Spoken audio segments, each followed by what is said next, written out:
A video exclusive from The Killers at 12:05. First, a celebration of 4's 25 years. The Big Fat Anniversary quiz contains some strong language and humour of an adult nature. He's really good at this brain training. Very clever. That's my boy. That's what you think.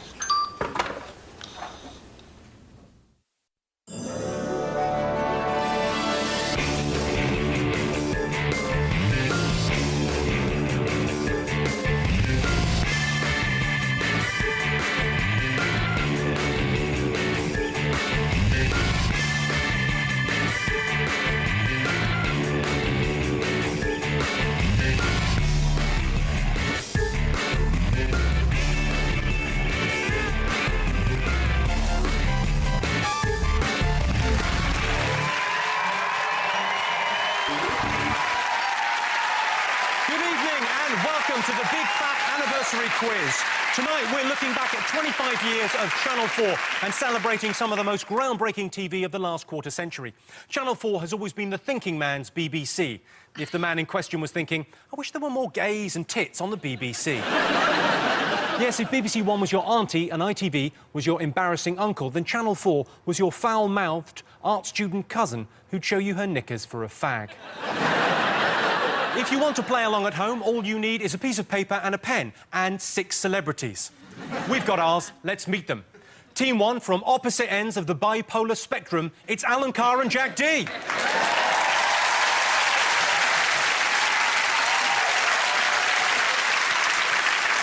Team 2, we've got the slender sexbot who proves you can be middle-aged and still sexy. It's Frank Skinner.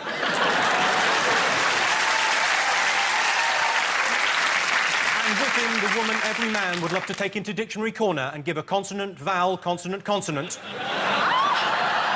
Kiss. Kiss, it's Carol Vorderman.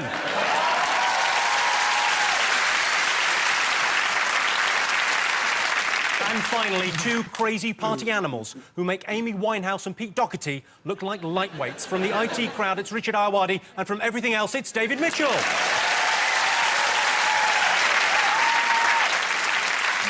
Now, I'm presuming you've come up with some pub quiz team names.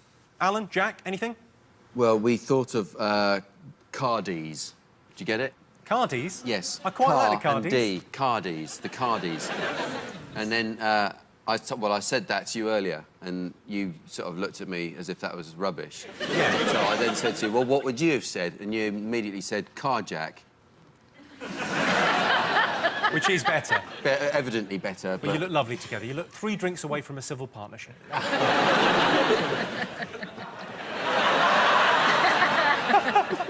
He'll warm to you as the show goes on, Alan, don't you worry. Carol and Frank, what have you got as a team name? We thought A and D. Because it turns out, not only on the same team, we live in the same flats. We live in the same block of flats, you see. Is this a sitcom that you're planning? This is actually happening in real life. This is the truth. Yes. Yeah. So it might be the first time that's ever happened. He's got a pervy telescope in his flat, and he can spy on everyone through his pervy... Have you not got a pervy telescope? No, I have a telescope. It's pervy. Which I use for, you know... Purposes of what? No, well, I can see your flat, but I can honestly say I have never looked through Carol's window with my telescope, ever. No, because he's got the pervy internet. I'll tell you what you look like. You look like someone... I hope you don't mind me saying this, Frank, but you look like someone that's gone on wife swap and hit the jackpot. That is what it looks like. How dare you? It looks like you going, I'm never going back. Well, maybe I can say at this point something I've long thought, that you look like someone who's just taken their spectacles off. When spectacles... I don't mean this unkindly, Jimmy, but when spectacles wearers take their spectacles off and their eyes look like they're not used to being out there on the surface. If only he was wrong, I'd come back. Thanks very much. Richard, David, what team name do you have? We didn't think this through properly. No. Because we thought if we were in the middle of the 3 teams, we could call ourselves Team 3 in a way that would be annoying, and therefore, in some way, at that point, we thought good. But now we're on one end. We could so be one. We could be one, but or that three. would just... But it may be we are actually So we're officially 1 or 3. We're 50% irritating. Yeah. This is them thinking about it live, if you're interested. This makes you appreciate why we're in scripted stuff generally. Yeah. The main aim of this just, section. Yeah, we just turned up fully in the expectation that words would start to scroll in front of our eyes. And, you know, there's some fault. I think you should be the it boys, because you're in the IT crowd, and you were it throughout your school career, I imagine. Why don't we call ourselves the specky, nerdy fucknuts? And be done with it. Ladies and gentlemen, the specky nerdy fucknuts. Right, let's get on with the quiz. Channel 4 is proud of broadcasting many water cooler moments, but what exactly is a water cooler moment? Well, it's a moment on TV that prompts discussion the next day. For example, tomorrow morning, 2 girls might meet at the water cooler, and one might say to the other, "Did you see that Jimmy Carr on TV last night? He's dreamy." And the other one would say, "I think you might be dehydrated. Have some water from the water cooler." Here's a reminder of some of Channel 4's most talked-about shows. The countdown starts now. It's the Big Breakfast here on Channel 4 live at 7 o'clock in the morning. I'm Chris. And I'm Gabby. Got a long way to go before you catch up with. Where are you going? You've cocked up. No, I haven't. I'm just getting his telephone number, that's all. What do you do, swallow it? Next week, in my office, officially, you'll have the interview. OK. I knew it was going to be tough, and I thought I was going to be much better than this. Would you like me to be the cat? No firing squad. No torture or retribution. No bloodshed. A very British coup, wouldn't you say? It's a straight geezer from the suburbs. I know! It's amazing, isn't it? And if you toss that fucking cabbage once more, I'm going to ram up your ass, OK? Right, eyes down, let's get on with the quiz. Question number 1. Have a look at this clip of Ollie Reed's legendary appearance on After Dark. So, therefore, to get away from it, I've got to... I'm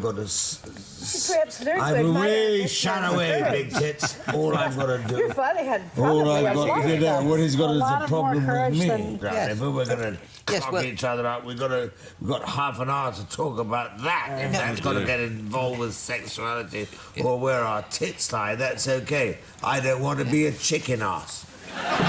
It can move from one to another by the mechanism of projective identification, in which it gets in from one person to another. And this is a very important. It's a great little smile at the end, isn't it, with the gin? OK, apart from continuing to address her as Big Tits, what did Ollie go on to do to feminist writer Kate Millett, which forced the host to ask him to leave? What did he do? So what did Ollie Reed do to Kate Millett? He went away and he came back and he kissed her. It was a great moment, though, wasn't it? He's amazing. Yeah. I thought it was going to be one of the truly rare clips of him sober. OK, right, fine. For our next question, it's over to the gorgeous Anna Friel. Hello, Jimmy. So you may remember back in the days of Brookside, I did something very, very naughty. Yes, I murdered my father and buried him under the patio. But the question is, can you tell me what was his name? Is it me, or is it her saying, "I killed my father"? Very, very naughty. A little bit sexy. She's lovely, Anna Friel, but she didn't sound like that in Brookside, did she? In Brookie. In Brookside, she was a lesbian, but I'm reliably informed she is now back on solids. OK, next one. Which notorious wife-swap contestant got in trouble for benefit fraud? Oh. She's the one Frank's got waiting at home. I wish. Oh, well done. So I will write down the name of a lady. Down Jocasta. OK, right. He's watched a lot of time. Raunchy period drama The Chamomile Lawn caused a stir back in 1992. Here's a little taster for you. Can we stop on the cliff before we get to the house? Of course. Will this do?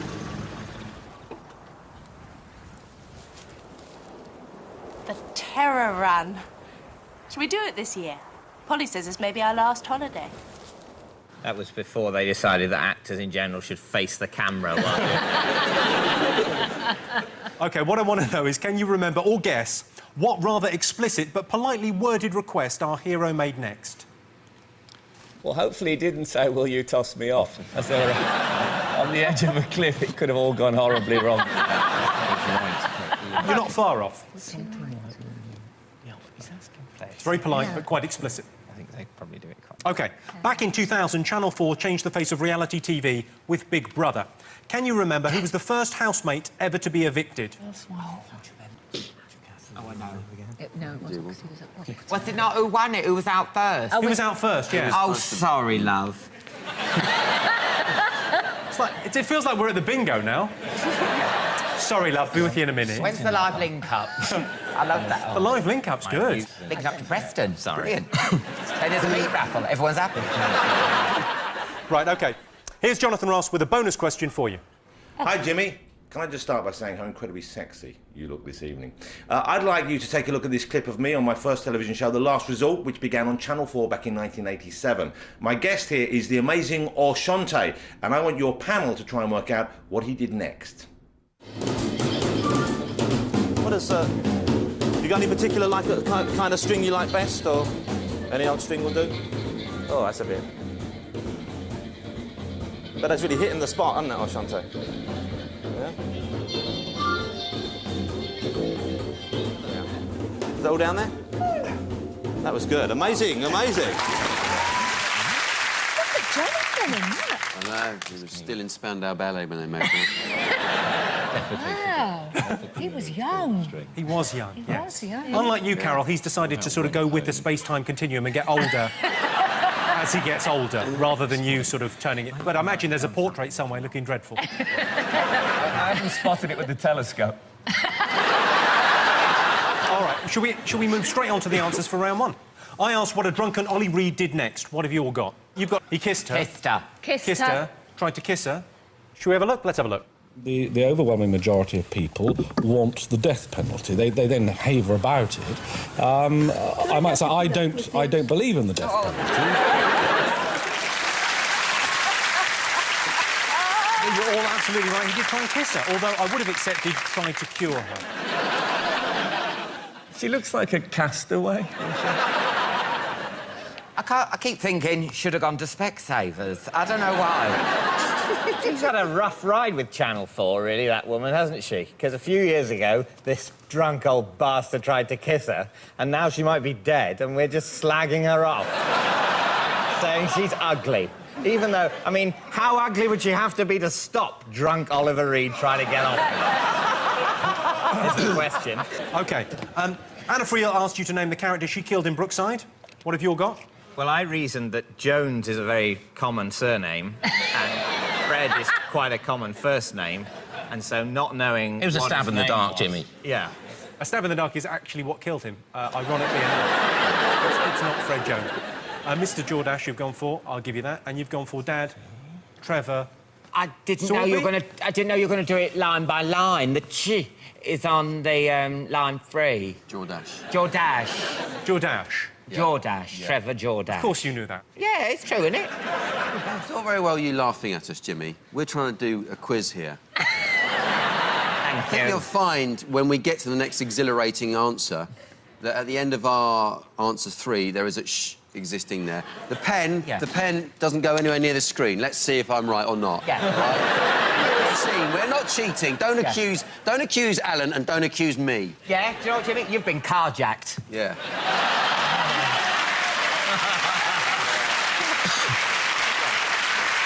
Thank you. Have a look. Yes, that's right.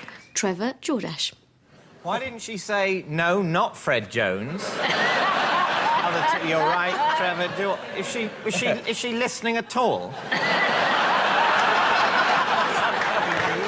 OK. Which wife swap contestant got nailed for benefit fraud? What have you got? Well, we've got the rest of the answer to the previous question. What we've got. So you went for...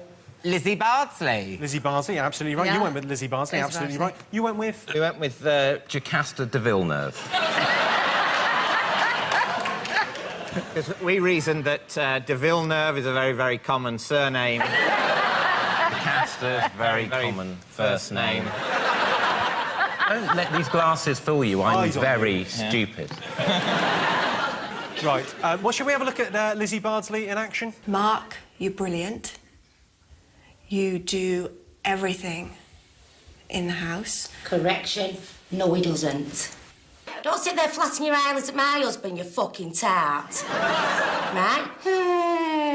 You've head so far up your own backside. Oh, we can speak, OK. Here, don't give my husband permission to speak, you new snooty fucking move. Sit down.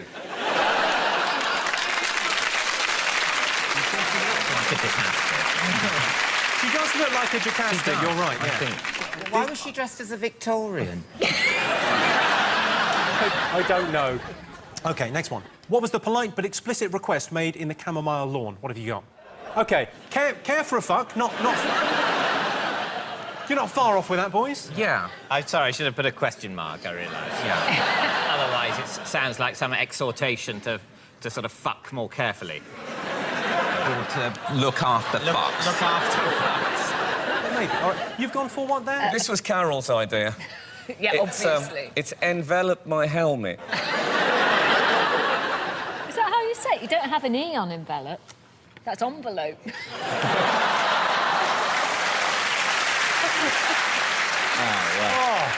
Well, envelope my helmet, then. That's not the right answer. Alan and Jack, what have you scribbled? And I'm saying scribble now because... I know I'm going to sound like Mrs Slocum, but my pussy went on the next line. I could murder some pussy, but I didn't know that it was going to... I thought you'd show the whole lot, so my pussy is down there. Sorry, your pussy is where? My pussy's on line 5. Which sounds like Babecast. My pussy's on line 5. Just putting you through. Let's have a look and see what the right answer is. Polly says it's maybe our last holiday. May I fuck you now? Now, at once. May I fuck you now? Now, at once. I'm going to give you a point for care for a fuck. That's pretty close, I think, in terms of polite expletives. Is it an expression you've ever... I think... no, it's not an expression I've ever used in anger. Although not all sexual experiences have to be filled with anger. Just all in my experience. Thanks for sharing. OK. Do you masturbate very angrily? Furiously, yes. This team really seem to be bonding. Right, let's kick on with this. Who was the first housemate ever evicted from Big Brother? OK, you've gone for Sada Pussy. No, Sada, the pussy's from the other question. Sada, well, that's actually the right answer is Sada Walkington. What did you went for Nasty Nick? We went for Nasty Nick because we couldn't think of anybody else, could we? It was a shot in the dark. We tried our best. You went for... Hattie de Villeneuve. As the first person evicted from the Big Brother house back in 2000, Hattie de Villeneuve. Yep. Jocasta's mother? I think we weren't 100% sure that Jocasta de Villeneuve was right. So we could safely go for another member of the Villeneuve family at this point without necessarily massively reducing our chances of winning the game. We didn't know the answer. We wrote down a silly name. You've been quite so honest. OK. Jonathan asked you what the amazing Orshante did next. What have you all put? Oh. He, We didn't put an answer for that. We were talking about it. We were going, oh, my God, that looks painful. And then we're just having a chat, and then... One thing led to another. Yeah. Carol and Frank, what have you gone with? He eats the string and then he pulls it out of his navel. He remembers this. You're absolutely sure he doesn't? Sick up a wicker basket. You sure you're going to stick with that? Are you sure you don't remember him sticking up a wicker basket? Don't offer that option to them now. Is now that like it's a clear purple? that we've got the right answer and you're just going to let him run away with it. Right, let's have a look and see what the great Orshante did next. There we go. This is...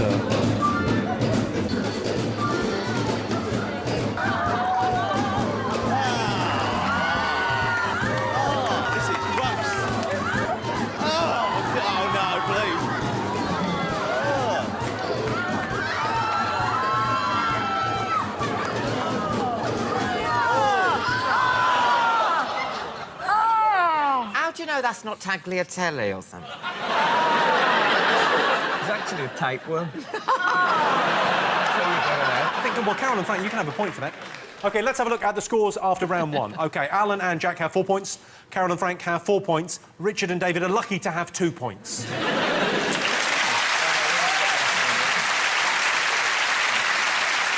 So join us after the break and we'll be talking about American shows on Channel 4. Programmes like Sex and the City, which wouldn't have been as good if we'd made them here. The city would have been Dundee and the sex would have been dogging. See you after the break.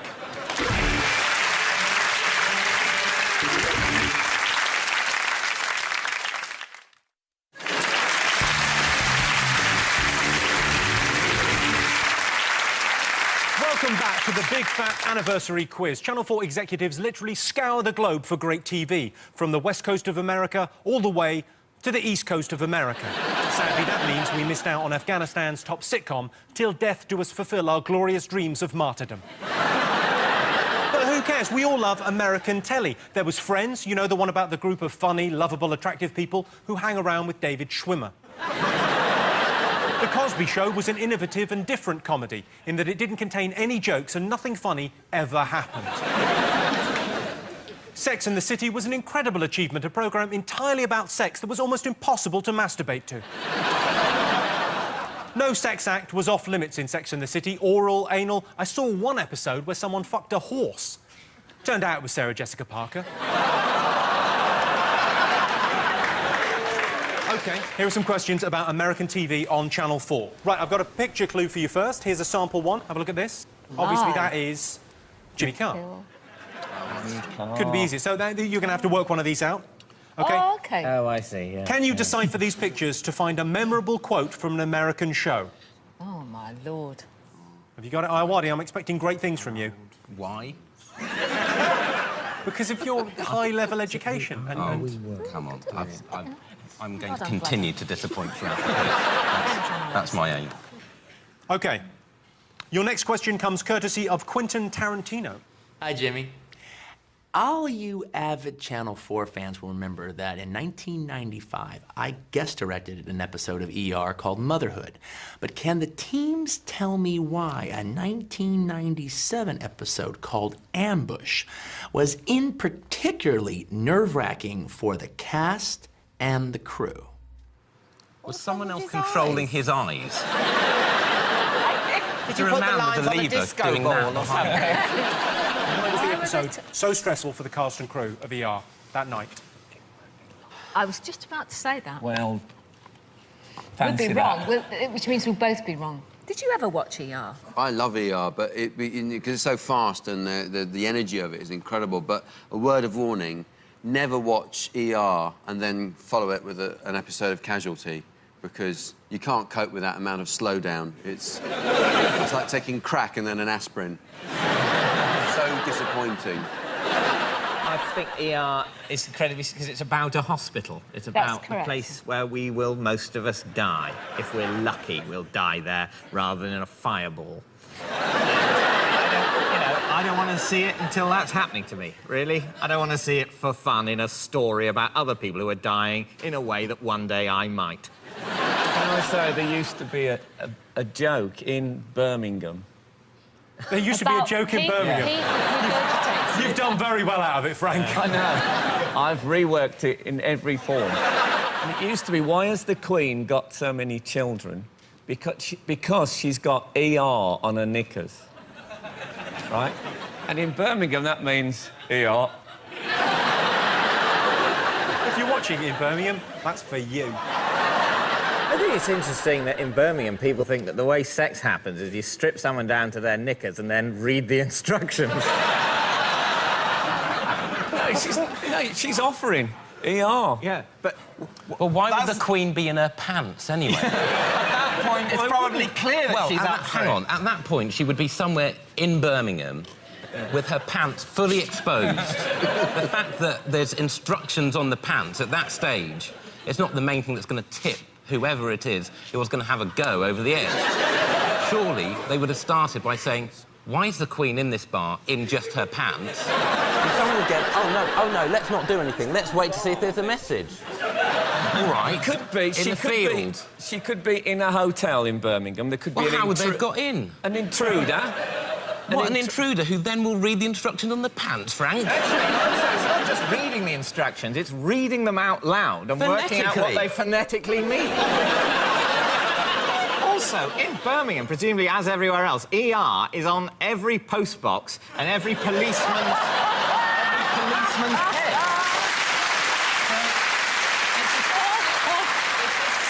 Is this a city where policemen are being repeatedly fucked in the skull by well-meaning strangers? Because in certain bars on Fridays. Surely it's no, it's not. Apparently they just save it for the Queen. OK, next I want to know, can you name the 4 friends in Sex and the City? Carol, Alan, we're expecting great things. Oh, I know. Do you want surnames and star signs? Yeah? Don't know. OK, so the character names I'm looking for. Character names. Yes. I'll give you a clue. Horsey, Slaggy, Dykey, Prim.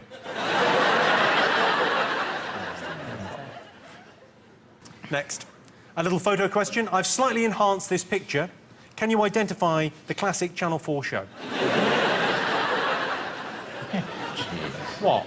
You do look rather lovely in that. Thank you, Carol. You really do. I've made an effort there. I know, I can tell. I've just kind of slightly dropped a hip as well, which is a good look for me. That's a great look. Alan thinks it's Scrap Heap Challenge. It's not no, Scrap don't Heap say that. Challenge. That's hurtful towards Jimmy. It's a personal slight. Sorry. OK. And finally, it's over to Ricky Gervais, who, of course, made his debut on Channel 4 and has since worked as an extra and in an office. Sad, I wish it had worked out for him. On The Sopranos, the greatest TV show of all time, dementia-suffering Uncle Junior confuses himself and his friend Bobby with the stars of which other Channel 4 show?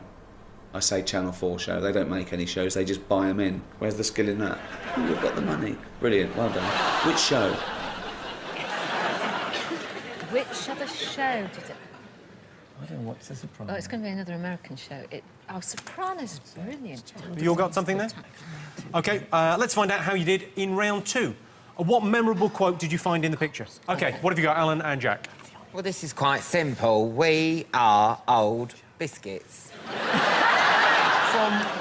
From which show? It was a pilot, it didn't go very far. No. Is that right? We are old biscuits?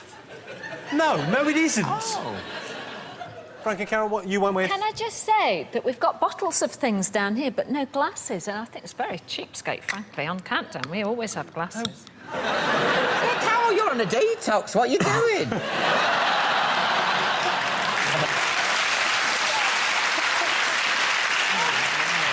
And I'm trying to cover up the label. That looks worse.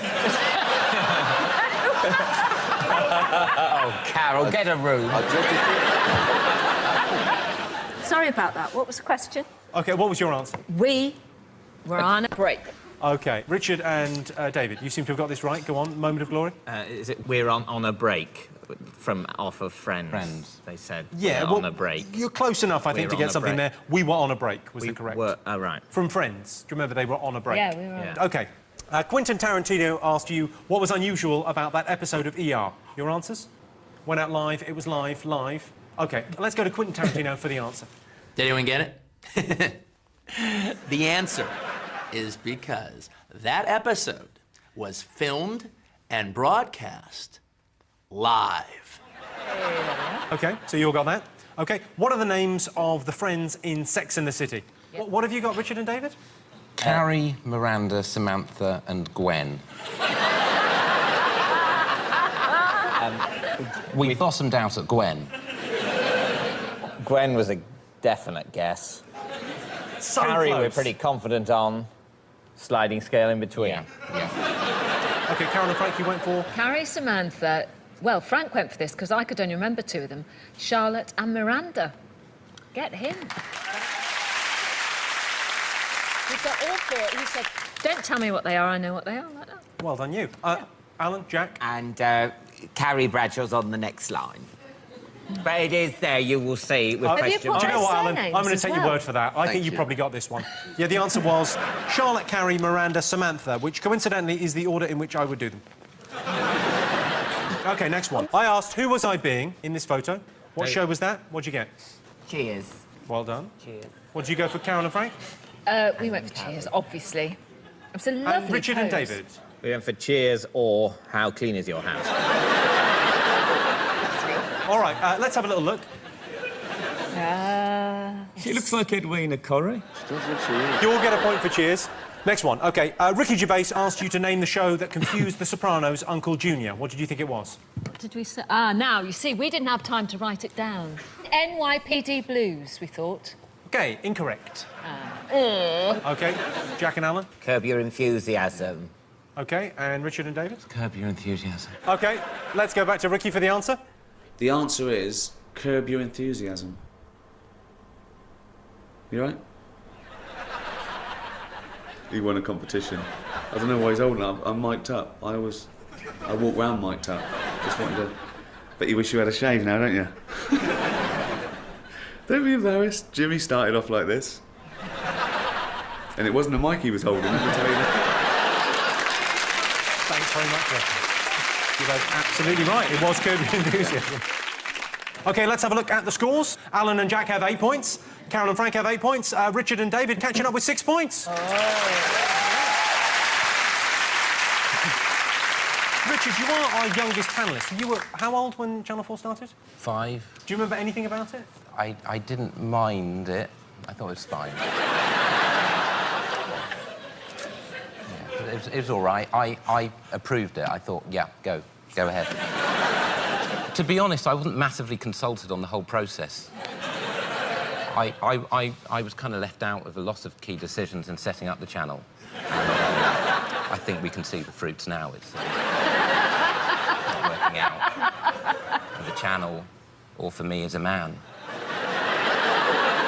Right, now it's time for a bonus round all about talk shows. Sometimes a talk show will run and run like Parkies. Sometimes the audience will run and run like Davina's. OK, some questions for you. Can you tell me which 2 Channel 4 chat show hosts were described by the Bee Gees as tosser and scum, respectively? I'm getting the hang of this. Okay. Jon Snow. OK, Nice. you all got something? Yeah, we've got something written down. You got something. All right. Well, what have you got? Well, Clive Anderson called them tossers, I think. And one of them walked off, didn't he? They all walked No, they off. called him a tosser. No, he called them a tosser. They were in a band rude called to something like the... And he said, well, you've been tossers ever since, and they all walked Yeah. off. So I presume that they bounced that back at him. Right back at you, said the Bee Gees. And scum, we just guessed Terry Christian. Well, you all got Clive Anderson. He's terrified of losing that hand, isn't he? He's got the other one gripped tight on that bastard. He's hiding the fact that at the time he had an ill-advised Egyptian beard. You thought Clive Anderson was a tosser, and who do you think was scum? Jon Snow. Jon Snow, we thought, because he can be sort of he can be a tough interviewer, I imagine. We guessed. Yeah. But I imagine he'd take the Bee Gees to pieces. Okay, it's not Jon Snow. It's not Terry Christian. Alan and Jack? Graham Norton. You're absolutely right. You get the points there. Well done. Yes, the Bee Gees called Clive Anderson a tosser and Graham Norton scum. Next question. Ring My Bell, hosted by Laurie Pike, briefly but oh so brightly lit up our screens in 1991, providing yet another twist on the talk show format. What was the twist of Ring My Bell? Can You write it down. What is Can you write it down? Yeah, same as all the other questions this far. Nothing's changed, Vorderman. Oh, look at that, she's whispering in Frank's ear. I'll be getting changed in the front room tonight.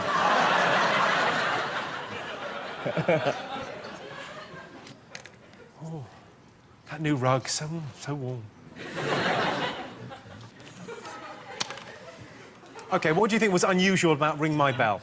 What have you got, David and Richard? Take me through it. It's the first and only campanology-based chat show. It's literally some bell ringers from a church... Finding out what they were doing. Interviewing, maybe... I mean, the Bee Gees didn't get on with them either. They called them bellends, and they just, you know... Oh, come on, who cares? You know... OK, you're wrong, but point taken. Thank you. Karen and Frank, what have you gone with? I sort of remember it, and I might be right. Was he like a shock jock in a radio studio, and people used to ring on the phone, and then he'd talk to them on the phone? So his talk show, his guests were on the phone. Not quite. What Alan I and Jack, what wrote have you gone with? doesn't... What I meant to say was there were celebrities, weren't there, in boobs? She spoke to celebrities, so that's the new twist on... the new twist on a chat show. Listen. Let him speak. Hear me out, all right? All right. All right. What I meant was that members of the public could phone celebrities. That is the right answer. You get a point. So do you, Frank and Carol. You're pretty close with that. You don't get a point for that. No.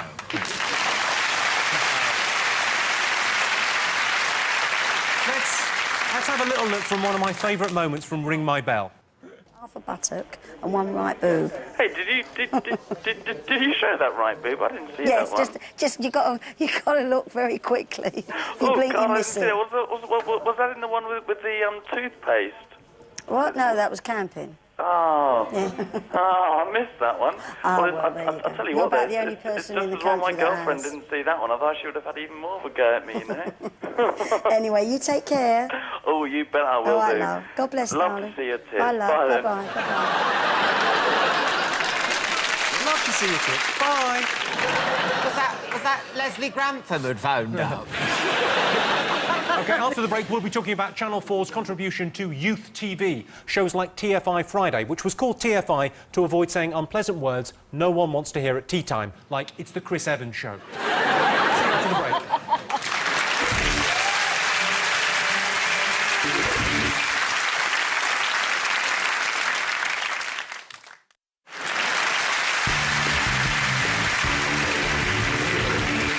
Welcome back to the Big Fat Anniversary Quiz. Before Channel 4 came along, the only television made specifically for teenagers was the Clearasil ad. And once a month, John Noakes interviewed Dave Lee Travis about discos. Channel 4's youth shows were fronted by talented and beautiful young women like Danny Bear, Amanda de Cadenet and Janet Street Porter, to name but two. Then there was Max Headroom, an odd robotic performer with a square head, plastic-looking face and a side parting, which I think is a good look. Channel 4 also makes dramas for young people. Hollyoaks is not only entertaining, but also educational. Before Hollyoaks, I didn't even know how to rape a man. If you do a Hollyoaks joke, you should have someone in the corner doing that for it. Why? Because when you watch Hollyoaks on the omnibus, there's always someone in the corner doing... What did the CE man do when the man was arse-raped? What did the CE man do? But that's only if it came in dialogue. You know, presumably it was pictures. You're going to mention it if you're arse-raped, aren't you? Well, maybe he just tutted to himself and went... Not again. Boys will be boys. What's he like? OK, straight on to the questions about youth TV. If you're familiar with the annual Big Fat Quiz of the Year, you'll be delighted to know that the children of Mitchell Brook Primary School in Neasden have put on one of their unconventional school plays. What I want you to tell me is what notorious Channel 4 show are they depicting here? Welcome to this show for grown-ups what loves lots of disgusting things. And some music. Hello, I am very, very posh. Hello, I look a bit bad and talk American. Stop, how time.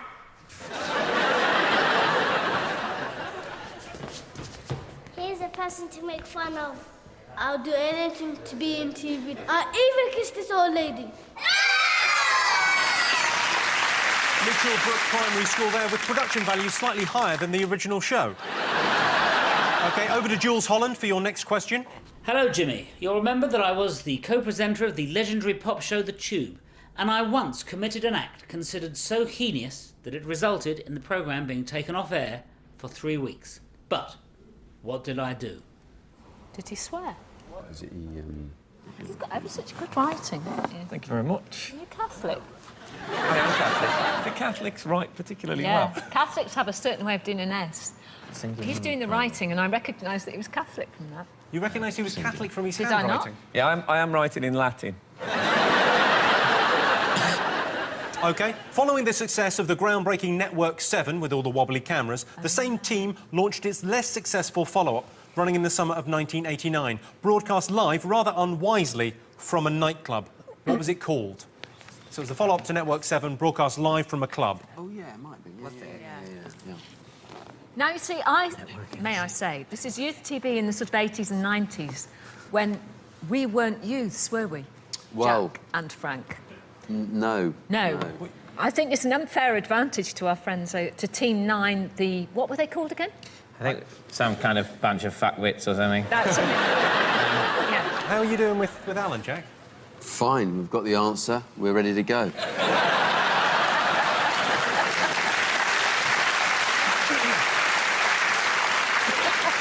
Purely a business arrangement between us. No heavy petting, no chit-chat, just good old-fashioned answers. It's a quiz. Let's get on with it. Exactly, yeah. Not speed dating, thank you. That's how I like it when I'm in a quiz. I don't want any of that nonsense. No fun.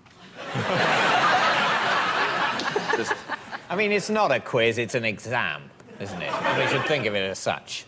Yes. It's an exam. We will get degrees in media studies at the end of this.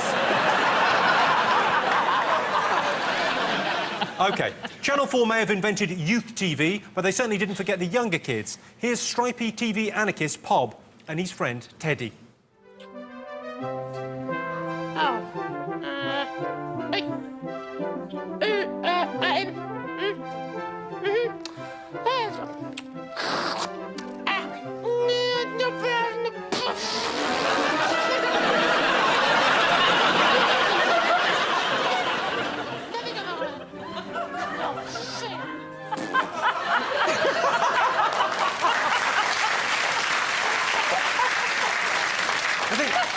I don't know why you're laughing. I think the puppeteer had a stroke. Yeah, that's why we're laughing. Oh, God bless. That was Pob. What I want to know is, can you tell me, how did Pob write his name every week during the show's title sequence? Yeah. Caused controversy, that's a clue. It is come. Oh, dear. No! That's own. That's own. Then... OK. And finally, it's over to Jon Snow. What Channel 4 classic is he reporting on here? A young British boy is at the centre of attention from the world's media following multiple sightings of the child allegedly in mid-flight over parts of Britain and the North Pole. Eyewitness accounts clearly describe the boy wearing blue-striped garments, flying in the company of an unidentified, pale-skinned man said to be well-built, with a prominent orange nose and deep-set eyes. When questioned, the boy claimed to be embarrassed by the sightings, stating that as far as he was aware, the people far below had been sleeping as they flew. There we go. Done it. Done. Finished. OK.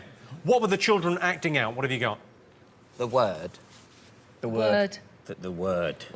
It was, of course, the legendary show, The Word. You all remember the granny snogged by the young man? I don't remember that, but it was my mother's favourite programme. Maybe that's why. She was on it. Let's have a little look at Carol's mum in action. In your own time, Tom.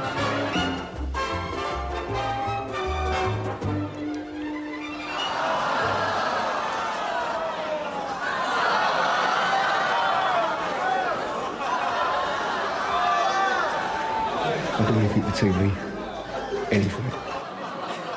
That's how I got this job. Do you think Catherine Zeta-Jones is watching this and thinking, what's the fuss about? Wasn't my mum, by the way. That's not your mum? That wasn't my mum, no. She would have put more tongue in, is that what you're saying? OK, Jules Holland asked what he did to get the tube suspended for 3 weeks. Let's see what you got. We didn't know whether he'd bummed that man in Hollyoaks. But we went for using the F word instead. Using the F word you've got? He said groovy fuckers about the audience. He said, if you're a groovy fucker, watch the tube. Well, let's have a look and see. The tube was taken off air because I swore during a live afternoon trail for the show. That was unacceptable. And I hope you groovy fuckers got that right. You're all right, well done. OK, what was the name of the nightclub-based youth TV show that followed Network 7? We've gone for Network 7.5. Is it right? No. OK. OK, Frank and Carol? Well, we said Club X. Alan and Jack, you've also gone... Club X. We got Club X. Well, I can tell you, you are absolutely right. It was Club X. Let's have a look. Lucinda Hudson is the playwright with the only drama group in Britain called Loose Exchange, which can put together a whole play in less than an hour. Knowledge is power. Yeah, and power is money. What's the time, Mr. Wolf? She's mental. Yeah. Well, that's not the only thing. What's the time, Mr. Wolf? Put your hands over your ears. Pick a colour. Blue. Dinner time. Ah!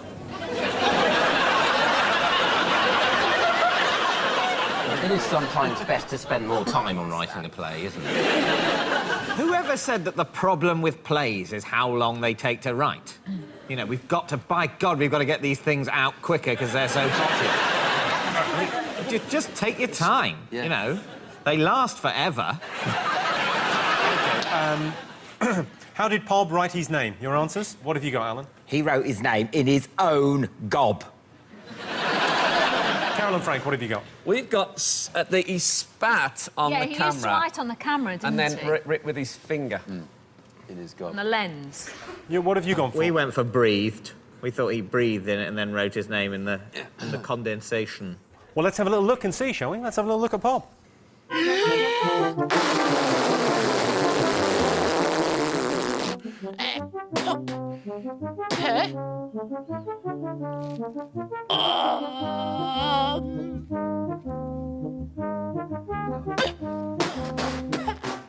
Listen. I like Look, him. I say that was a sort of breathy, spitty No, it sort of wasn't. hybrid. Look, OK, well, I grew up in Northampton and I know what it's like to be spat at. OK, well, I can tell you that he actually... Well, the makers claim that it was breath on the camera, but everyone else thought it was spit, and it caused controversy at the time. It's caused controversy today, hasn't it? Well, he clearly interesting. has, look, he clearly has problems I did speaking. like him. He's not got the best diction of, you know, anyone, and it's come out slightly spittily. I think he should be cut a break. I'm cutting him that break. You will get a point. OK. What was Jon Snow talking about? What do you think? Snowman. Yeah. You concur? Definitely the snowman. Which also sounds like his rap name. I think when he actually drops his hip-hop joint, that will be the name of his disc. I'm dropping the snowman, he'll say. I'm a nerd. OK? Leave me be. OK, so you'll say the snowman. It was, of course, the snowman. Well done. OK, let's take a look at the scores. Alan and Jack have 15 points. They're in the lead. Carol and Frank have 14. Richard and David still in with a chance with 10. OK, we've got time now for a special bonus question from one of the legends of Channel 4 comedy. Ladies and gentlemen, please give it up for Mr. Vic Reeves.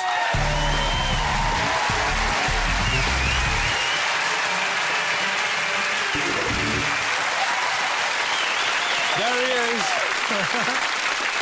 Yes. Come on, Jim. What do you want me for? Well, Vic, I'm doing a quiz. Hey. Yeah, good. Do you have a question to ask them about your illustrious Channel 4 comedy career? When we first started on Channel 4... Oh! It was in the last century. When Bob Mortimer, my partner, came onto the stage holding a long pole and wearing a paper helmet, what would the audience cry out? I know. You've got to write this down. That's a proper very professional hard to question. write it down and not just shout it. You can shout it in a minute. Hello, David Mitchell. Hello. What do you want me to do now, then, Jim? Well, let's see what the answer is, Vic. Let's see what they've gone for. Let's see if they've got it.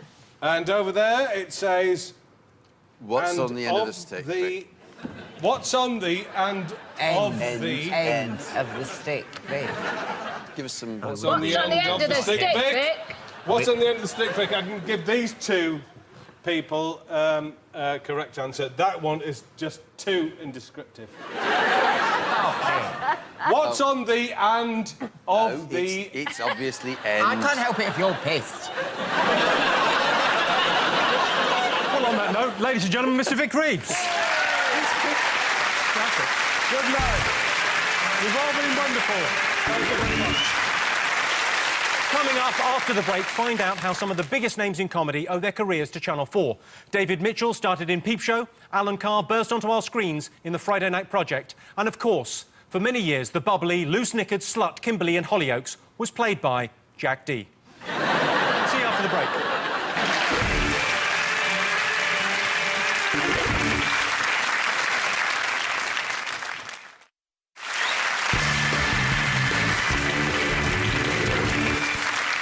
Well, welcome back. Channel 4 has launched many comedy careers. Ricky Gervais, Sacha Baron Cohen, Simon Pegg and I all started here. Some of us have ended up in Hollywood, starring in movies living the dream.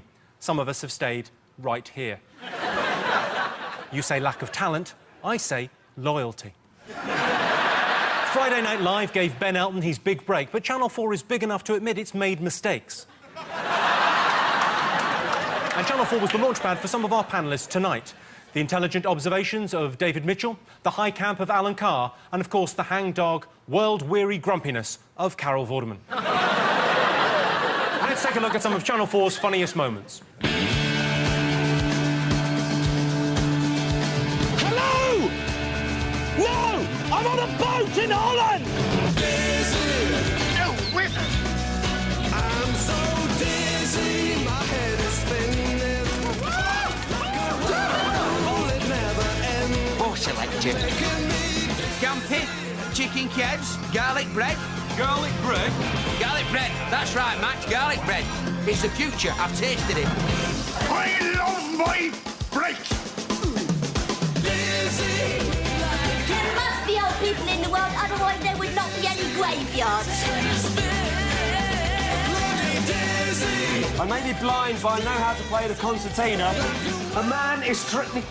Bloody hell! Voicing in the house, make it feel it like a mouse.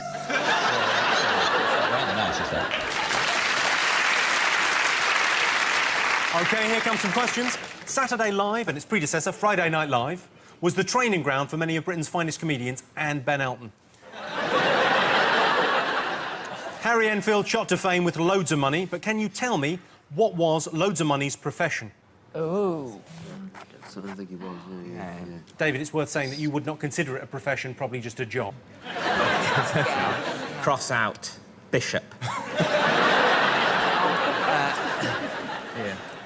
OK, your next question comes courtesy of Desmond star Ram John Holder. Hi, Jimmy.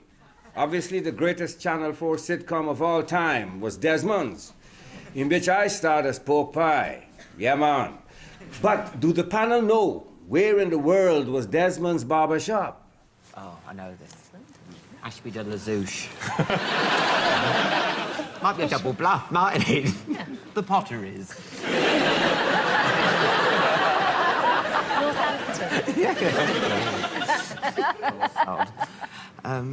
OK. Oh, I know this one. Steve Coogan charmed his way into the public's affections with his early appearances as Paul Calf on Saturday Zoo. I want you to tell me, what group of people did Paul Calf especially hate? Oh, it's easy. Yeah. Is there a plural of Jimmy Carr?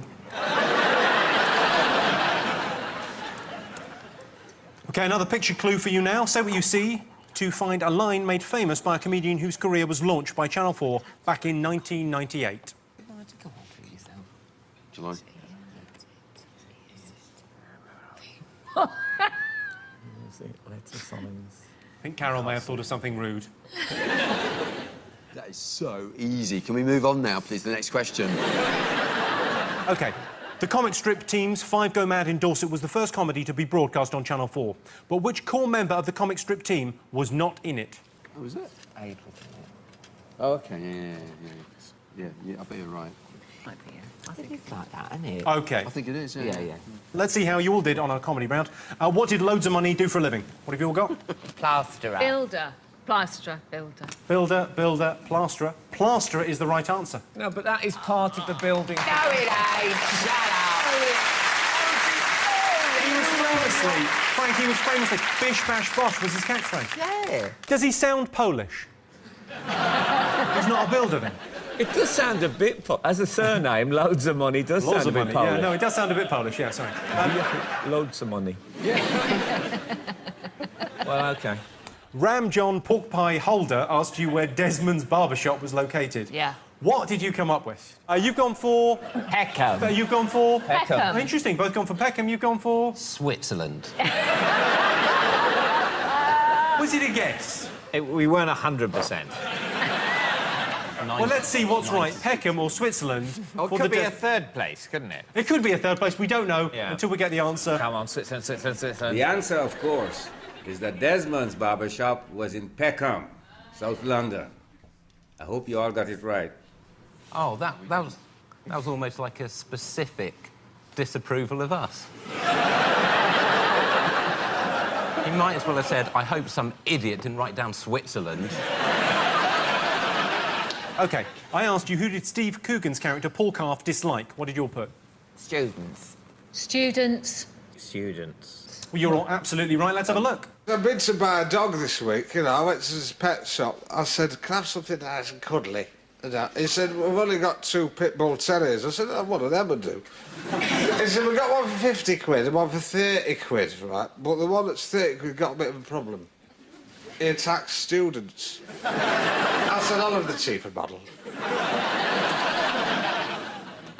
Can I just tell you, my worst ever Christmas present was a video of Pauline Calf, because I love Pauline Calf. My husband, my then husband, bought this for me, you see. And my birthday's Christmas Eve, so I woke up Christmas morning to put the turkey in the oven at 5 o'clock. I know what I'll do. I'll watch Pauline Calf on the video.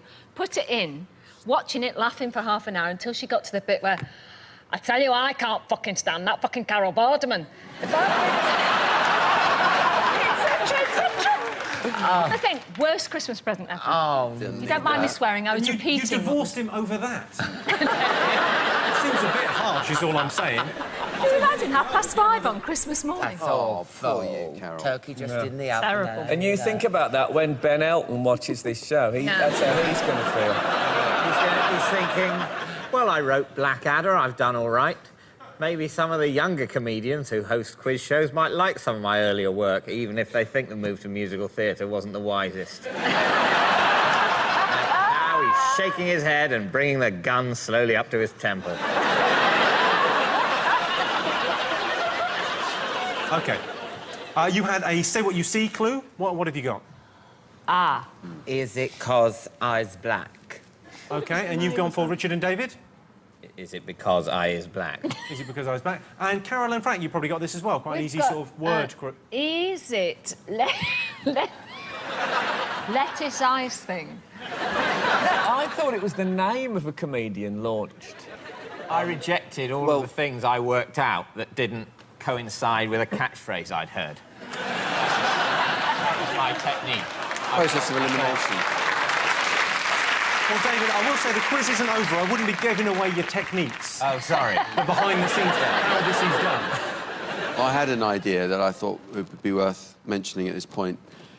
You know, on University Challenge, and they've actually got 2 desks next to each other, but when it's on television, they're on top of each other. Yeah. I thought you could do that with this. There'd be, like, 3 rows of us. Like Celebrity Squares. I always wondered how they did that when I was watching that show, University Challenge. Which is probably why I didn't get into university. We can pretend we're looking at Carol's skirt. Pretending, that would make a change for you, wouldn't it, Frank? Let's go, you dirty bastard. OK, I asked you which member of the core comic strip team was not in 5 Go Mad in Dorset. What did you reckon? Rick Mail. You went for Rick Mail? You went for... Aid Edmondson. You went for Rick Mail? Yeah. Rick Mail is the correct answer. Aid Edmondson was in it. Why not? OK, let's have a quick check-in on the scores. Alan and Jack still in the lead with 21. Carol and Frank with 17. Richard and David bringing up the rear with 14. Time now for a bonus round on Channel 4 Sport. This shouldn't take too long. Channel 4 is perhaps best known for the horse racing. It was said to be the Queen Mother's favourite programme, but only because, sadly, she didn't live long enough to see skins. Channel 4 also screened ethnic sport kabaddi, which I think Madonna's really into. Because when you win, you get to keep the other team's children. Right, on to the questions. Take a look at this clip of popular Indian sport kabaddi. Sushila trying for Tamil Nadu. And they've gone for her leg again.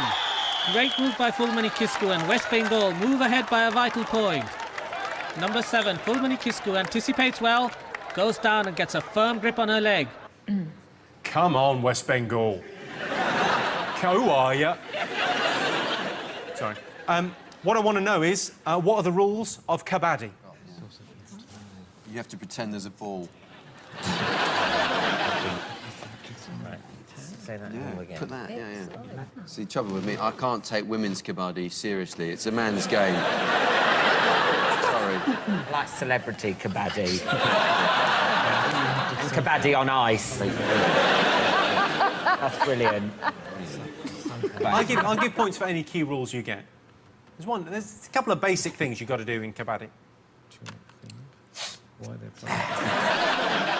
You feeling pretty good about that? If that's not the rules, that's a bloody good game. OK, all right, let's have a look and see what you've got for the rules of kabaddi. Richard and David, take me through. Right. You have to run at the opponent's team and somehow break through and get back while holding your breath. I partly did tell David that as a joke. Is it anything like that, though? Pretty close. You'll get a point for that, because the holding your breath thing, quite key. Well, they chant sometimes. There's a chant. They chant kabaddi. Yeah. That's why it's called kabaddi. Yeah. But that's not the only chant there is. There are other disciplines where there's different kinds of I've only ever chanting. seen that one clip, so... I question your criteria for calling it kabaddi, because why then is football not called the referee's a wanker?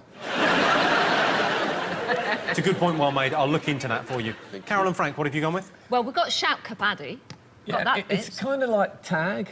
I used to play in a football in a park as a youth, and the local Asian community played kabaddi at the side as we played football, and it looked a lot like, you know, tick you're on.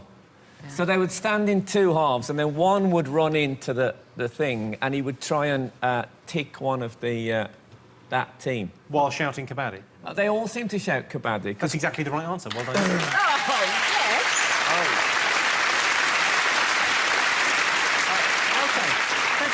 Before we get carried away with applause, Alan and Jack, what did you put? What we've got here is you get hold of people's legs, and then you happy slap them while your mobile is videoing them, and then you put it on YouTube. You've been kabaddied. You do not get a point for that. No, the rules are a point to anyone that mentioned you basically got to exhale while saying kabaddi while running into the opponent's team and trying to tag them. It's brilliant. OK, another sports question for you. On what show would you have found astronomer Patrick Moore's disembodied head enhanced with a cybernetic eye dispensing advice to children? I'll put that down. Fine, let's move on. OK, what did you think, teams? Games Master. Games Master. Richard, David? The playing a computer game show for nerds like us, but even we didn't watch. Accurate, but not correct. Alan and Jack? 15 to 1. You thought Patrick Moore's disembodied head, enhanced with a cybernetic eye, dispensing advice to children, was on 15 to 1. That's right, yeah. And I realise we can't be right, because obviously Anne Robinson is hosting it. OK, Games Master is the correct answer. You get a point there. Oh, we get a point there. OK, another sporting question for you. Take a look at this clip documenting some behind-the-scenes sporting rivalries. He started spitting at me, pushing me down the aisle, so as I sat down, he then put two fingers, tried to poke my eyes out, and then as he got off the coach, he elbowed me in the back of the head. Mr McGiffin was having none of it. I don't know how you can say that. After the evening meal last night, we had a bit of good-humoured banter that he did not want to participate in. I think the important thing with good-humoured banter is it has to be from both sides, doesn't it, rather than... Anyway, OK, that took place at the World Cup final of which sport? We know that. Does it matter? I mean, it's a fight involving a Scotsman. It could be anything. Not a World Cup final, it couldn't. OK, let's see what you got. OK, you've gone for... Sabutio. You've gone for... Yeah. Sabutio. Sorry, Richard, David, how do you spell Sabutio again? Well, No, we spell it in lots of different ways. We've basically given you the letters and you can arrange them. It does look like sub-bus at the moment. But we're trying to express Sabutio. It's interesting that we couldn't spell it because it was actually written over the man's shoulder. Yeah. Make it the hardest question in the world, but a little bit too hard for us still. So, thanks. But near enough, Sabutio. Let's have a look.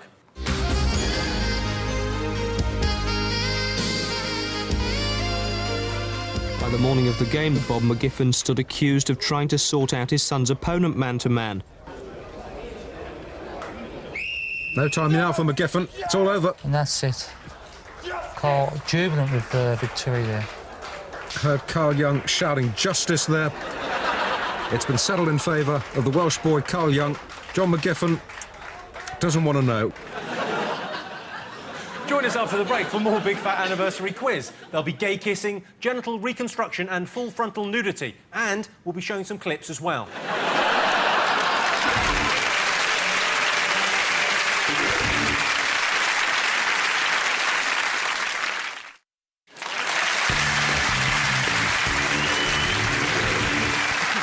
Welcome back to the Big Fat Anniversary quiz. In the next round, we're talking about controversy. Channel 4 hasn't just courted controversy, it got controversy drunk and fucked it on the first date. But Channel 4 admits when it gets it wrong. It issued an apology for racism in the Big Brother house. It issued an apology for screening The Last Temptation of Christ. And it issued an apology for Titty Bang Bang. Even though that wasn't a Channel 4 show. On to the questions. Right. What did Hugh Fernley Whittingstall participate in cooking and eating on TV dinners in 1998 that prompted an unprecedented flood of complaints? Yes, it was. Do you know, we once were controversial on Countdown. Can I tell you about it? What did you do? Well, it was Richard. Richard was sent a tie that had Countdown written down it. It's true. And it was a Christmas show, and he thought it was lovely, so he put it on. And then we recorded it and it was transmitted. And then everyone phoned in to complain because he'd sat down behind the desk and the down had disappeared. And then he'd put his microphone over the O. For half an hour going... No one noticed. That's fantastic. That was our Richard. What a brilliant thing. I know. OK. Here's 2002's groundbreaking The Autopsy. Please go ahead. Would it not be a sign of respect to remove your hat? It's a question to me. I don't have.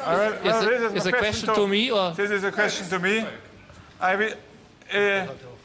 It's a respect to the people in which tradition I feel myself. It is a.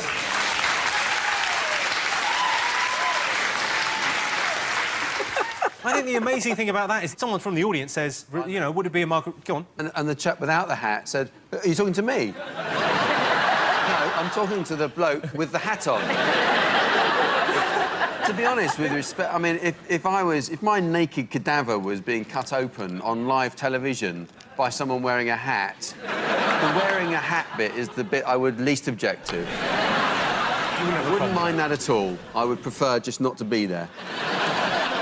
If he'd have dressed like completely like those blokes in the painting, that would have been a fabulous programme, wouldn't it? If he was a kind of a cavalier doing a post-mortem.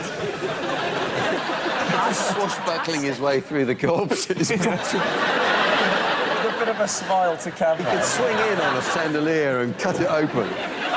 Possibly a roundhead cadaver.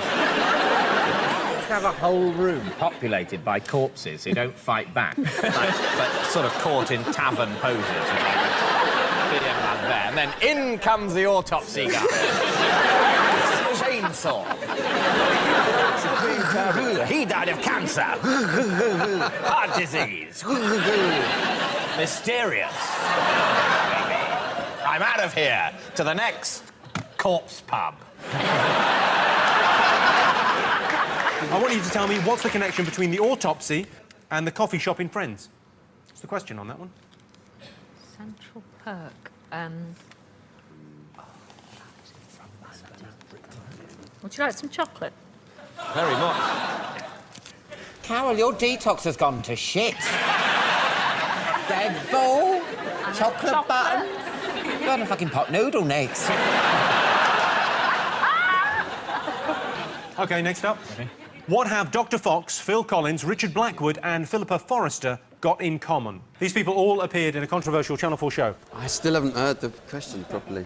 What's wrong with Philippa Forrester? What's wrong with her? I've only got one line.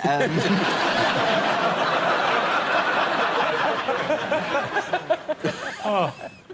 OK. All right. Now back to the children of Mitchell Brook Primary in Neasden. What controversy are they acting out here?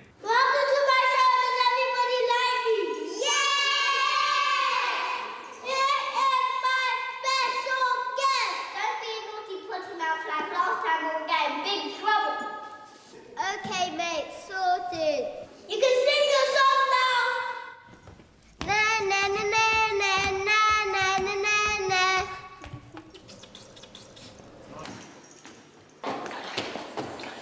You're very naughty, but you're not allowed on TV again. Where?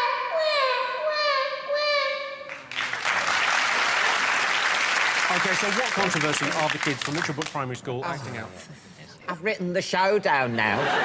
No room. There's no room. He's taking up the whole line with the name of the show. I know what it is as well. OK, for your final question in this round, here's Darren Brown. Hello, Jimmy Carr. I'd like everybody to watch this clip, please. OK, take a moment.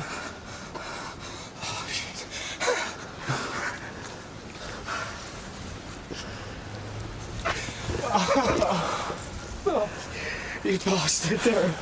OK, your question is this. What, that's what, did I make him do that made him call me a bastard?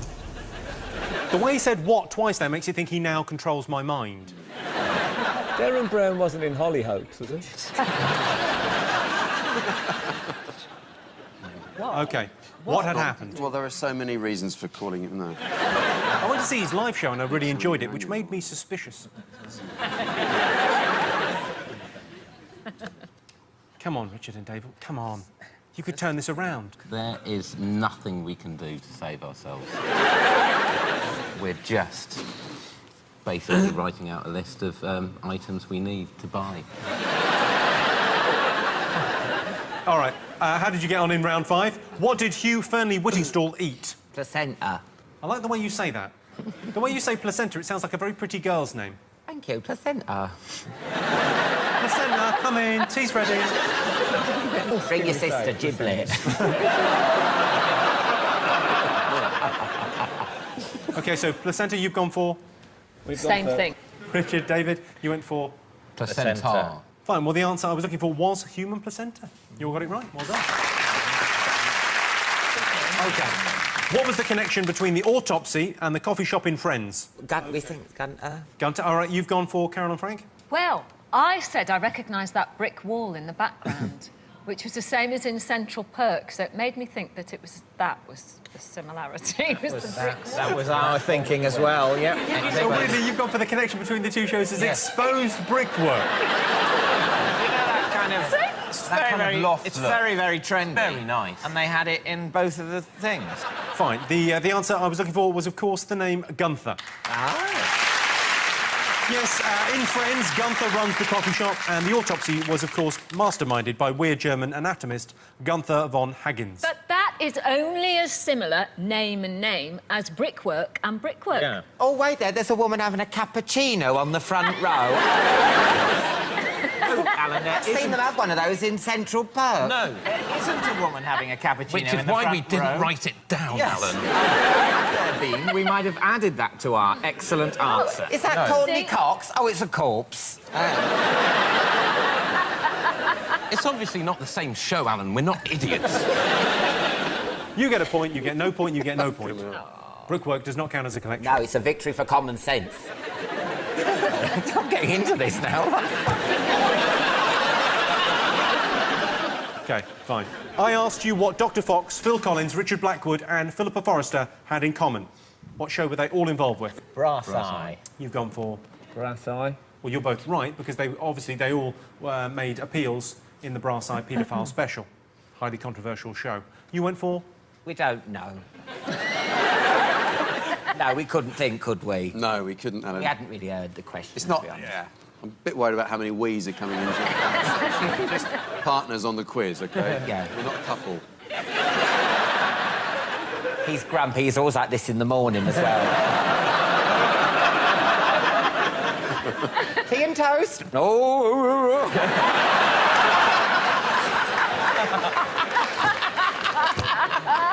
I want sex!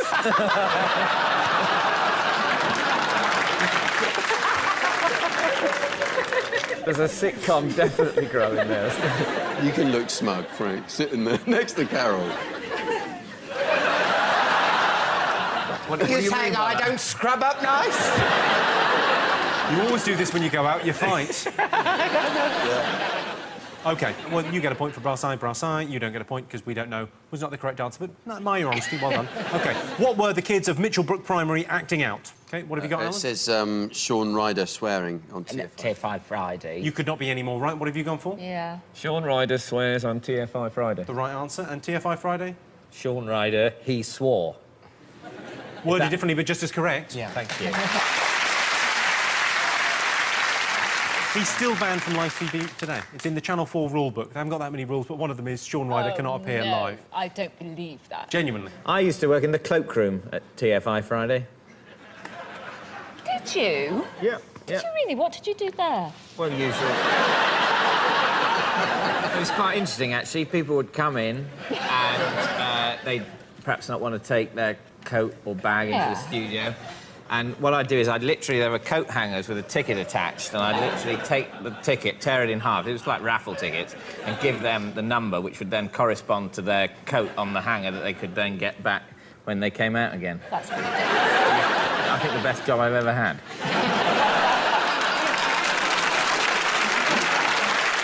OK, Darren Brown asked why the young man had called him a bastard. What have you gone for, Alan and Jack?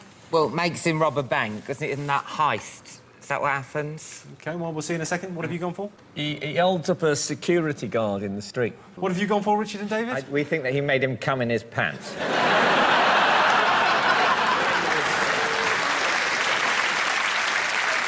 When he was, you know, bending over, you bastard, you bastard. There was definitely a sort of breathless ecstasy to that. He seemed quite pleased about it. Yeah. There was certainly a sort of wily grin there. And then do a bank heist after. We also think could be the bank thing slightly involved too. Well, let's go and have a look. The answer is this. I made him and others steal £100,000 in what they believed was a genuine armed robbery. The programme was called The Heist. Have a look at this. Target is inside. Target is in zone 1. Excuse me, mate. Get down on the floor. Down on the floor. Down on the floor. Ain't gonna do it. On your front. On your front. Look forward. Look forward. Mate, if you move, I swear to God, you're dead, mate. If you've got family...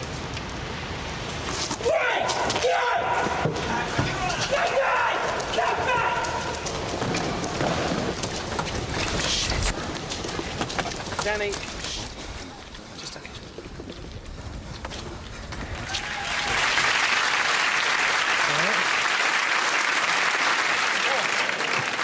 Bastard. That's the moment of release right at the end. Just all came out. Why doesn't he put his hypnotic powers to better use than that? Yeah. If you can make people change their ways and do amazing things, why not just go on to and say, if you're a sex offender, stop it now, stop it now. Jimmy, come back, Jimmy. All right.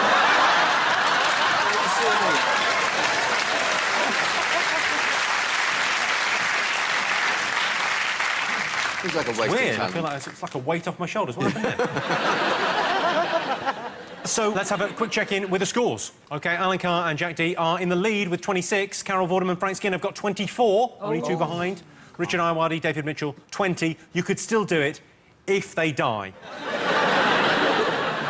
Is that part of the rule that you have to still be living at the end of the quiz? Still have to be living to collect. Well, I'd rate our chances. We are the youngest team. At the beginning of the quiz, we were a young team. Right, it's now time for a bonus round. We're going to play the Who Are You game. Someone from Channel 4's illustrious past is going to walk out here, and all you've got to do is tell me who they are, or more accurately, what show they were involved in. OK, we were going to get Terry Christian, but we couldn't remember where we buried him. A round of applause, please, for our mystery guest.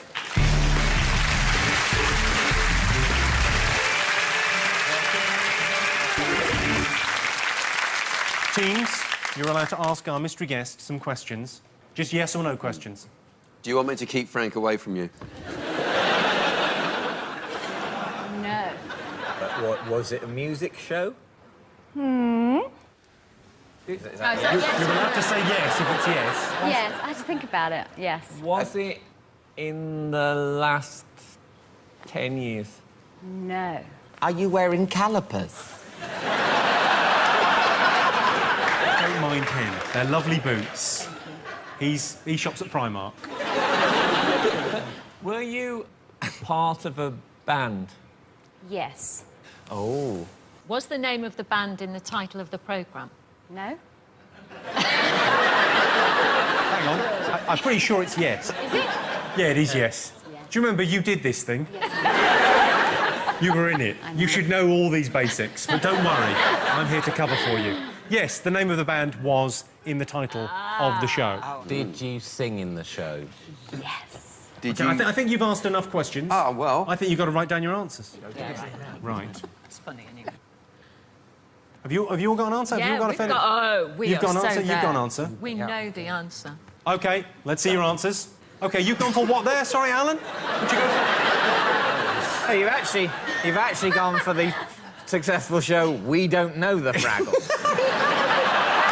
About some people who don't know the Fraggles. They live a life totally separate from the Fraggles. No, she's not one of the Fraggles. Them being puppets and her being a proper human being. Sorry, love. It's fine, you were close. Carol and Frank, you've gone for? Mini Pops. We thought she was about the right age to have been if it's more than 10 years, to have been a child about 20 years ago. OK, and David and Richard, you've gone for Mini Pops? Yeah. Yeah. And Richard wrote it this time, and I like his style. It's pretty accurate, actually. Yeah. OK, well, let's have a little look at a clip.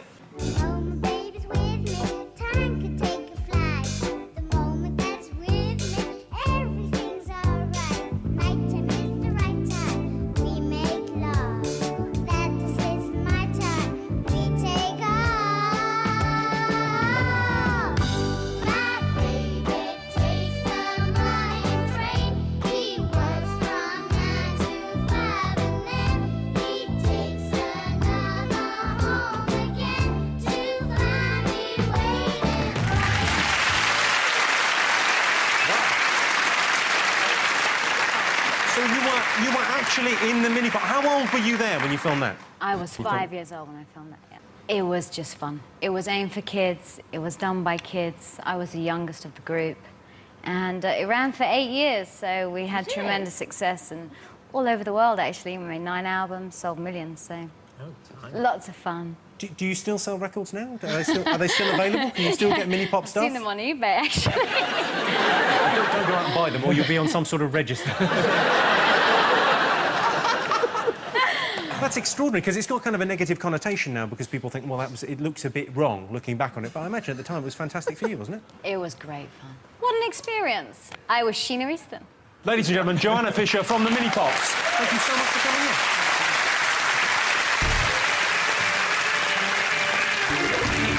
Join us after the break when we'll be talking about Channel 4's factual entertainment shows like Location, Location, Location and Property Ladder. Whenever I see Kirsty Allsop, I always think, I've got a semi. Maybe I should do something about that. See you in 2 minutes.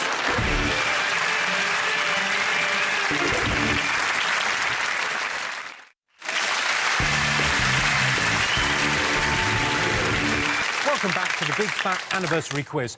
Channel 4 hasn't just entertained us over the last 25 years, it's also told us how to live our lives. What to eat, what to wear, where to live, and what our poo should look like.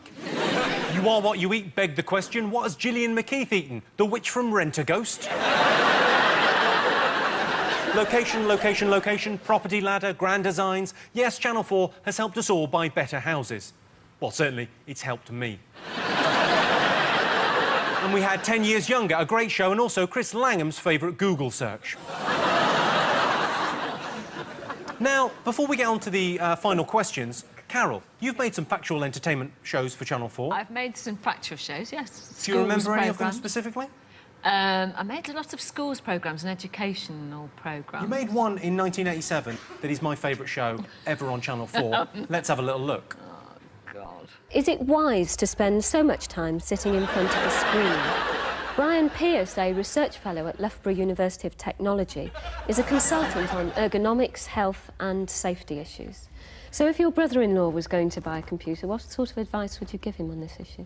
Wow, look at those earrings. How did you even notice the earrings? Look at that sweater. That was... It's like something from QVC. That was very 80s. That was very in the 80s. It looks like the lion's got cataracts, the way it glitters in the light. Was the computer behind you really that big? We all were in those days. The amazing thing as well is how shifty that bloke looks.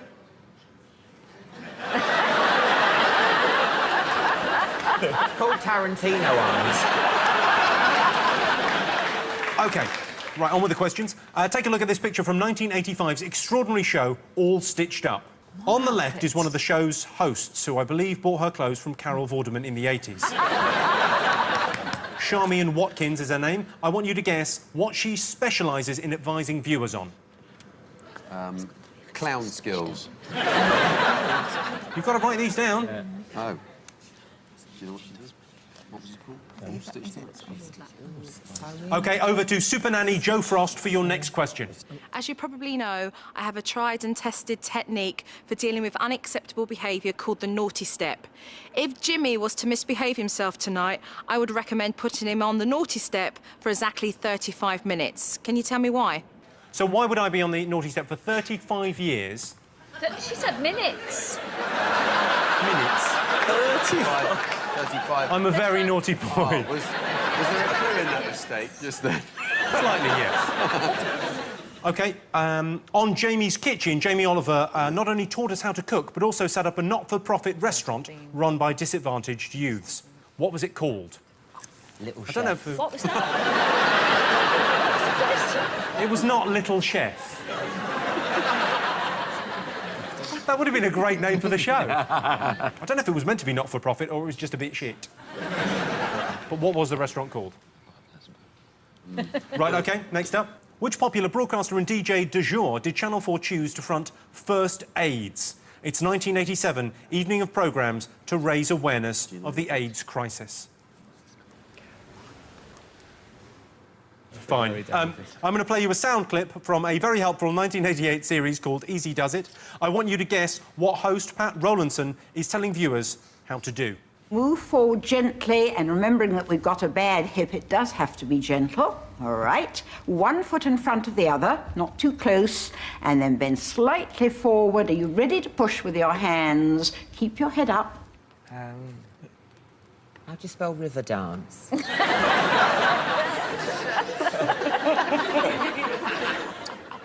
OK, how did you all get on in round 6? Let's have a look. What was Charmian Watkins' area of expertise? Sewing needlework. Okay. Making clothes. Making clothes, and you've gone for... Makeovers. OK, it was, in fact, fashion, specifically. What can I do for you? Well, the problem is the size. Yes. Now, the size that I take is a girl's size 12. Oh, dear, yes. And because of my age, none of their clothes are suitable. Do you find you're excited about what you're wearing and you're happy with what you've made? Sometimes, but Yes. not always, because of the patterns. Yes, I know you have a difficulty there. You must talk to Betty about that, actually. I will. But I can help you on the fashion side of things. I've got an idea. If I show you this suit, for example... Excuse me, can I move you just a sec? Thanks very much. It's basically the same tones. Oh, I want to look smart. I'm Yes. sick of looking like frumpy. Oh, you don't have to, you see, and I don't think you do anyway, but you could look better than even now. She could look better than even now. Incredible to think. I thought that was quite nice. That's lovely. Yeah, I really there was like none of that horrible Trini and Susanna tit grabbing and you look like a bitch. Even nicer than you do now, which I will accept you could look slightly nicer than you do now, but you do look lovely now. You know, that's a nice way to approach people rather than trying to tear them apart.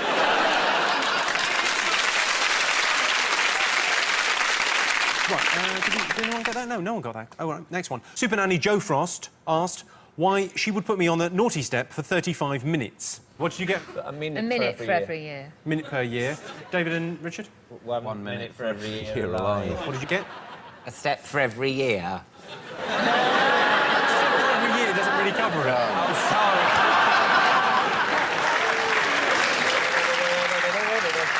I suppose you think that's all right, you get a point anyway. Is that what you're You going to get the suggest? gist. We know it's not an escalator you're standing No, on. I think a step for every... It's getting very close. What do you think, audience? Should they get a point for that?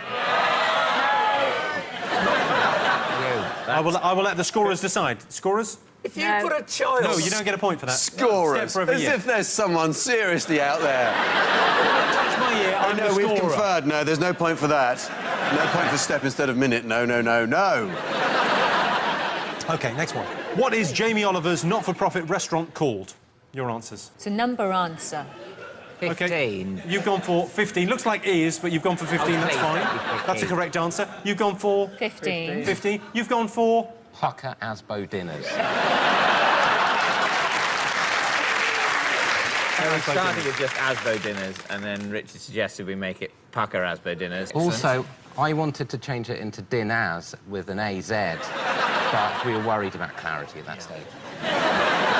Thanks for talking us through that, Richard. Well, you know, anything I can do to help. Who presented First Aids? Mike Smith. You got Mike Smith. What did you go for, Carol and Frank? We went for Gary Davis, but with no idea, really. He was a very nice man. OK, and Richard and David, you went for? Mike Smith. Well, let's have a look, shall we? Good evening. This is First Aids. In the time it's taken me to say those words, someone, somewhere in Britain, might have performed an act which could threaten the life of any one of us. They'd have done it by showing the ultimate in human affection, making love. If you are going to have sex with somebody you don't know, if you are going to change partners a lot, then you should be protected. And you do that quite simply with one of these. This is a condom. Certainly, there's no doubt at all that condoms make sex safer, but they don't make it absolutely safe. And some people will never overcome the embarrassment that they cause. So we shouldn't only think about making sex safer, we should also think about having less sex. Now, for many of us, that could be tough. Especially if you're having none at all already. But have people been having less sex since then, you see? I think Mike Smith has. I think also the way he carries his condoms, I think, is a bit... Women don't like that when you just have them resting on your knuckles for the evening. Do you find this embarrassing? It doesn't prevent anything if you wear it like that. Keeps your nails clean. Thanks, Frank. Oh, man. Well, what did you think Pat Rowlandson was telling viewers how to do? OK, what have you got, Frank and Carol?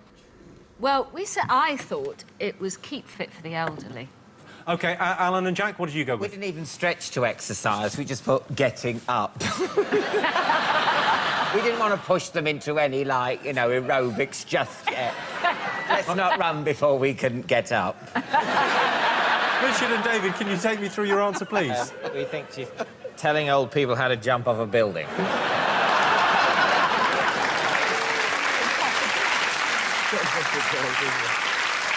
Sadly, that is incorrect.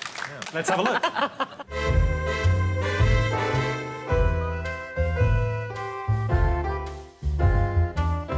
If you have hip trouble, you may have difficulty in getting in and out of a chair, so you need a fairly tall chair. This is a very bad example. It's too low, but nevertheless, we'll try it.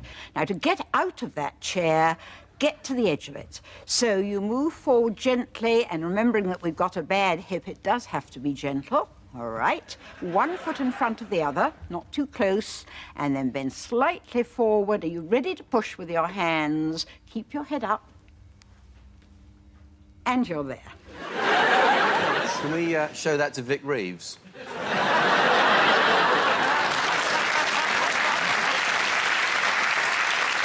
Well, you were absolutely right with getting up. So she was describing getting up, which was the question. I didn't know. I know, but you got there. OK, let's have a quick look at the scores. Alan and Jack have 29. Tantalisingly, Frank and Carol have 27.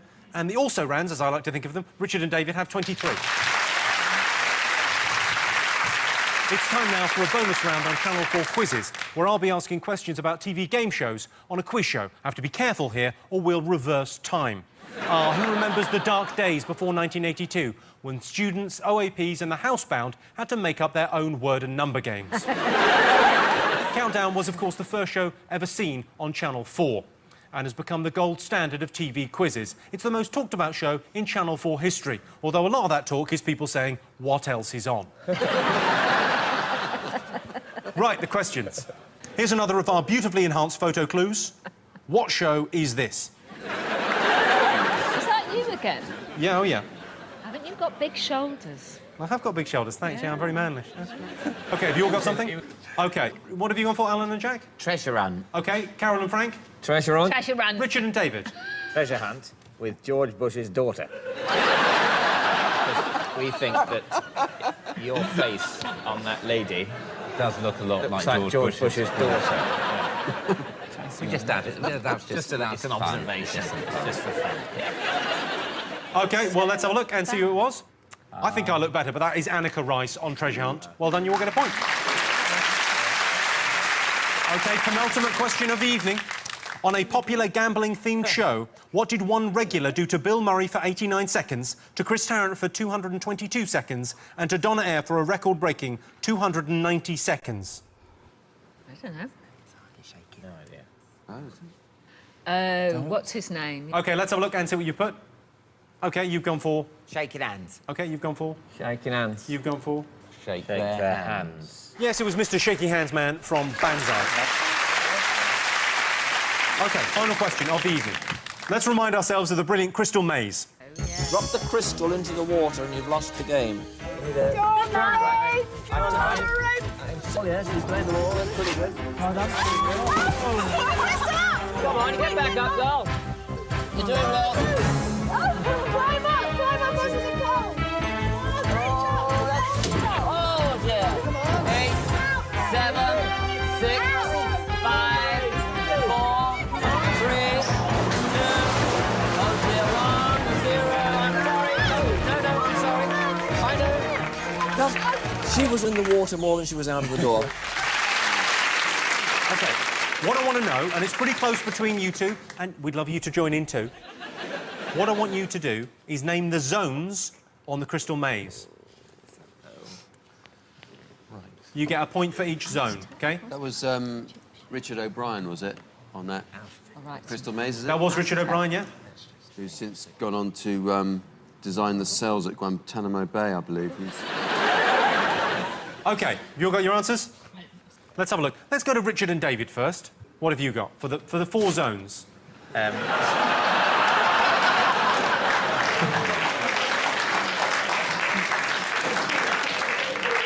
Aztec, French, red light / saucy, Jeff Hurst zone, which also doubles as a chill-out room.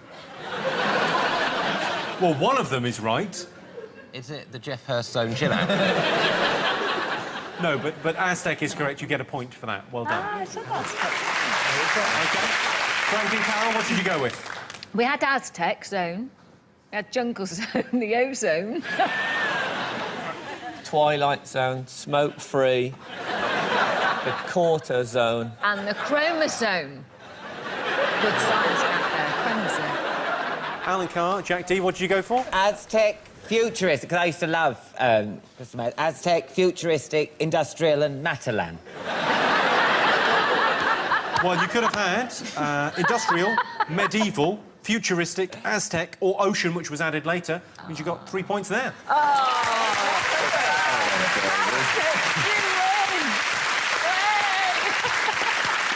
OK, well, let's have a look at the final scores. Richard Iowadi, David Mitchell have 26. Well done, then.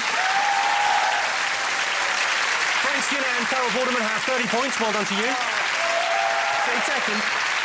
But our winners this evening with 34 points, Jack D and Alan Carr.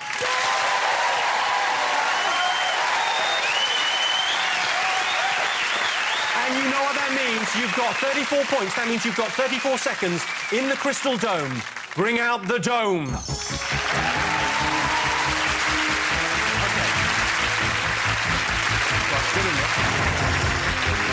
What you've got to do is collect as many silver and gold pieces as you possibly can in the dome. In the time allotted. Sound weird. Yeah, not just when you're in there, though, Alan. Right, start the fans. Catch as many as you can.